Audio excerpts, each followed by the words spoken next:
Hey, friends, and welcome to Rise and Thrive, your weekly microdose of inspiration, mindset shifts, and practical tools to help you rise above life's challenges and thrive in your journey. So, this week, I want to dive into a topic that's really personal to me and also probably more prevalent in the world than what we're realizing. And it's the topic of binge eating. If you have ever felt stuck in a cycle of overeating, guilt, frustration, I want to share with you that you're not alone. And in fact, this Tuesday on the Your Fitness Chick podcast, I'm going to be sharing one of the most vulnerable stories of my life. In 1993, a traumatic experience completely changed the trajectory of my life, and binge eating became my way of coping. It was a really dark chapter, but it taught me so much about resilience, healing, and reclaiming my power. So be sure to tune in for that full story. I promise it's raw, real, and full of hope. But today, I want to dive into something practical that you can feel, that you can use when you're lost in this cycle. And it's called the compass reset. It's a way to bring yourself back to balance, clarity, and confidence when binge eating happens. So let's get started. Binge eating can feel like being lost in a storm. It's overwhelming, disorienting, and it's hard to find your way out.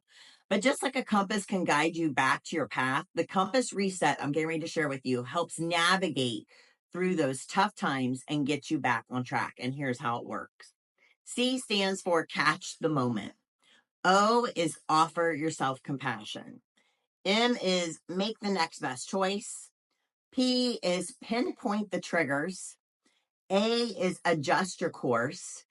S is set your intentions. And the other S is stay consistent. So each step is really pretty simple, but when you put it together, they can create a powerful way to reclaim your power and reset after a binge. So let's get into the first step. So the first step is to catch the moment. When you feel the urge to binge or realize you've already overeaten, stop and take a breath. Acknowledge where you are without judgment. Instead of saying, oh my God, I've blown it again, try saying, okay, this happened.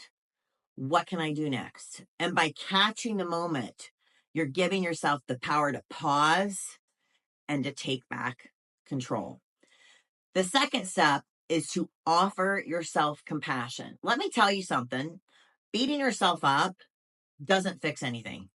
Guilt and shame are the ones that actually keep you stuck. So instead, treat yourself like you would a friend. Say to yourself, it's okay. One moment doesn't define me. I'm learning and I'm still moving forward. Compassion is not about excusing the behavior. It's about creating the space to grow from it. Next, make the next best choice, the M. This is where you start to move forward. Forget about trying to fix everything at once. Just focus on the very next step. Maybe it's drinking water, preparing a healthy, balanced meal, or stepping outside for fresh air. Whatever it is, make it simple and manageable. Small steps lead to big changes, and the next best choice is always within reach. Now it's time to pinpoint the triggers. Ask yourself, what was going on before the binge? Was I feeling stressed, lonely, or overwhelmed? Did I get an email that freaked me out? Did I get a phone call that made me want to eat 5 million cookies? Was I overly restricted with food earlier in that day or in that week? Understanding your triggers, it's not about blaming yourself. It's about shining the light on the patterns that are keeping you stuck. When you know what's setting you off, that's when you can start to make the changes that address the root cause. So after pinpointing your triggers, it's time to adjust your course. What can you do differently next time? Maybe it's planning meals that keep you satisfied throughout the day. Maybe it's finding healthier ways to manage stress or allowing yourself to enjoy your favorite foods in moderation. This step, it's about progress, not perfection. And adjusting your course does not mean that you won't ever binge again. It means you're learning to navigate the journey with more confidence and control. Next, set your intentions. This is where you decide what kind of relationship that you want to build with food and yourself. Write down one or maybe even two affirmations that remind you of your goals. Something like, I'm in control of my choices. I'm learning and growing every day.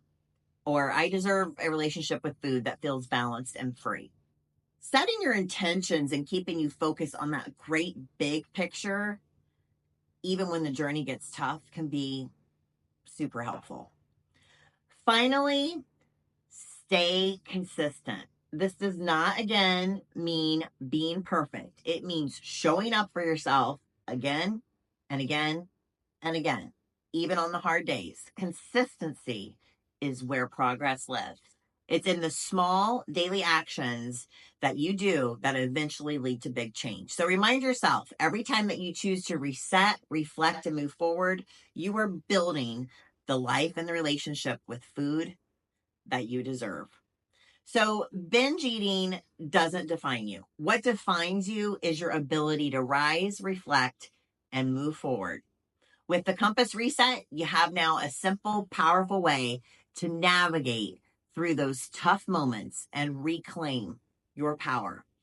This week, I challenge you to try it out. When the urge to binge hits, or if you find yourself feeling guilty after a meal, remember, catch the moment, offer compassion, make the next best choice, pinpoint the triggers, adjust your course, set your intentions, and stay consistent. You got this, and I'm here to cheer you every step of the way.